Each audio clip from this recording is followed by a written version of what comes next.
Hi guys, ഞാൻ നിങ്ങളുടെ സ്വന്തം അനിൽ സഞ്ജു. പുതിയൊരു വീഡിയോയിലേക്ക് ഏവർക്കും സ്വാഗതം. ഞാൻ ഈ channel film making tutorials, camera gear reviews, editing tutorials മുതലായവ ചെയ്യുന്നതായിരിക്കും. നിങ്ങളൊരു ഫിലിം മേക്കർ ആണെന്നുണ്ടെങ്കിൽ തീർച്ചയായിട്ടും ഈ ചാനൽ സബ്സ്ക്രൈബ് ചെയ്യുക. നിങ്ങൾക്കുള്ള ഈ ട്യൂട്ടോറിയൽസ് ഞാൻ ഈ ചാനൽ അപ്ലോഡ് ചെയ്യുന്നതായിരിക്കും. ഇന്ന് നമ്മൾ പരിചയപ്പെടാൻ പോകുന്ന ഒരു ടെക്സ്റ്റ് എഫക്റ്റാണ്. കുറേ നാളെ ഞാൻ ടെക്സ്റ്റ് എഫക്റ്റുകളെ കുറിച്ചുള്ള വീഡിയോസ് ഒന്നും ചെയ്തിരുന്നില്ല. ഇന്ന് ഞാൻ ഗ്ലോ ടെക്സ്റ്റ് എഫക്റ്റാണ് നിങ്ങൾക്ക് പരിചയപ്പെടുത്തി തരാൻ പോകുന്നത്. ഇത് നിയോൺ ടെക്സ്റ്റ് എഫക്റ്റുമായിട്ട് ഓൾമോസ്റ്റ് സിമിലറാണ്, പക്ഷേ ചെറിയ ചെറിയ വ്യത്യാസങ്ങളൊക്കെ ഉണ്ട്. ഇന്നത്തെ വീഡിയോ നിങ്ങൾക്ക് എല്ലാവർക്കും ഇഷ്ടമാണെന്ന് കരുതുന്നു. നമുക്ക് നേരെ വീഡിയോയിലേക്ക് പോകാം. ആദ്യം ഒന്ന് ഫോട്ടോഷോപ്പ് ഓപ്പൺ ചെയ്യുക. ശേഷം നേരെ ഫയലിലേക്ക് പോയിട്ട് ന്യൂ എന്ന ഓപ്ഷൻ ക്ലിക്ക് ചെയ്യുക. ഇപ്പോൾ നിങ്ങൾക്കൊരു പുതിയൊരു വിൻഡോ ഓപ്പൺ ആയി വന്നിട്ട് കാണാം. ഇവിടെ നിങ്ങൾക്ക് വേണ്ട നെയിം ഒന്ന് കൊടുക്കുക. ശേഷം ഓക്കെ കൊടുക്കുക. നിങ്ങൾക്ക് ഇഷ്ടമുള്ള ബാക്ക്ഗ്രൗണ്ട് കളർ ഇവിടെ സെലക്ട് ചെയ്യുന്നതാണ്.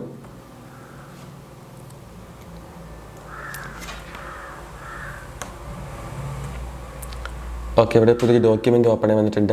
ഇനി ചെയ്യേണ്ടതെന്ന് വെച്ചാൽ നേരെ ടെക്സ്റ്റ് ടൂൾ ഓപ്പൺ ചെയ്യുക. നിങ്ങൾക്ക് വേണ്ട ടെക്സ്റ്റ് ഒന്ന് ടൈപ്പ് ചെയ്യുക.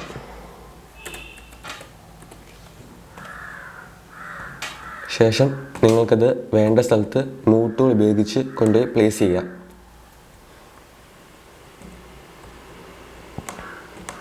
ഓക്കെ, ഇനി നമുക്ക് ചെയ്യേണ്ടതെന്ന് വെച്ചാൽ പുതിയൊരു ലെയർ ഉണ്ടാക്കണം. അതിനെ ഈ ഐക്കൺ ഒന്ന് എഴുതുക. ഇപ്പോൾ നിങ്ങൾക്കത് കാണാം, ഇവിടെ ഒരു പുതിയൊരു ലെയർ ഓപ്പൺ ആയി വന്നിട്ടുണ്ട്. ഇവിടെ നമ്മളൊരു ഗ്രേഡിയൻറ്റ് കൊടുക്കാൻ പോവുകയാണ്. അതിനെ ഗ്രേഡിയൻറ്റ് ടൂൾ സെലക്ട് ചെയ്യുക. ഇവിടെ നിങ്ങൾക്ക് ഇഷ്ടമുള്ള ഗ്രേഡിയൻറ്റ് സെലക്ട് ചെയ്യാൻ സാധിക്കും. ഞാൻ ഈ ഗ്രേഡിയൻ്റാണ് സെലക്ട് ചെയ്യുന്നത്.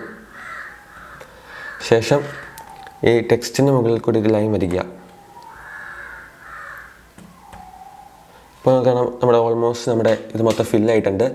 ഇനി ചെയ്യേണ്ടതെന്ന് വെച്ചാൽ ഈ ലെയറിനെ സെലക്ട് ചെയ്തുകൊണ്ട് നേരെ ക്ലിപ്പിംഗ് മാസ്ക് എനേബിൾ ചെയ്യുക. ഇപ്പോൾ നിങ്ങൾക്ക് കാണാം, നമ്മുടെ ടെക്സ്റ്റിനുള്ളിൽ മാത്രമേ ഈ ഗ്രേഡിയൻറ്റ് വരുന്നുള്ളൂ.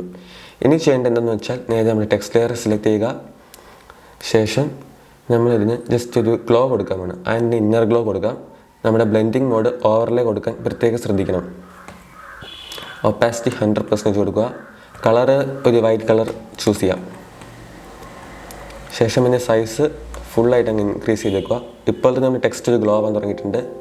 ഇനി ചെയ്യേണ്ടതെന്ന് വെച്ചാൽ ഒരു ഔട്ടർ ഗ്ലോ കൊടുക്കാം. അതിനായി ഔട്ടർ ഗ്ലോ സെലക്ട് ചെയ്യുക. നമ്മൾ നേരത്തെ കൊടുത്ത സെയിം സെറ്റിങ്സ് തന്നെയാണ് ഇവിടെയും കൊടുക്കുന്നത്. ആദ്യം ഓവർലേ കൊടുക്കുക. ശേഷം ഒപ്പാസിറ്റി 100% ആക്കുക. സൈസും ഫുള്ളാക്കുക. അതിൻ്റെ കളറൊന്ന് അഡ്ജസ്റ്റ് ചെയ്യാം. ഇവിടെ നിങ്ങൾക്ക് ഇഷ്ടമുള്ള കളർ ചൂസ് ചെയ്യാം. ഞാനിവിടെ വൈറ്റ് തന്നെയാണ് ചൂസ് ചെയ്യുന്നത്. ജസ്റ്റ് ഓക്കെ കൊടുക്കുക. നമ്മുടെ ഗ്ലോ ടെക്സ്റ്റ് എഫക്റ്റ് ഇവിടെ റെഡി ആയിട്ടുണ്ട്. സോ ഗൈസ്, ഇന്നത്രേ ഉള്ളൂ. ഇന്നത്തെ വീഡിയോ നിങ്ങൾക്ക് എല്ലാവർക്കും ഇഷ്ടമായി എഴുതുന്നു. ഇഷ്ടമെങ്കിൽ മറക്കാതെ ലൈക്ക് ചെയ്യുക, ഷെയർ ചെയ്യുക, സബ്സ്ക്രൈബ് ചെയ്യുക. നിങ്ങൾക്ക് എന്തെങ്കിലും സംശയമുണ്ടെങ്കിൽ താഴെ കമൻറ്റ് ചെയ്യുക.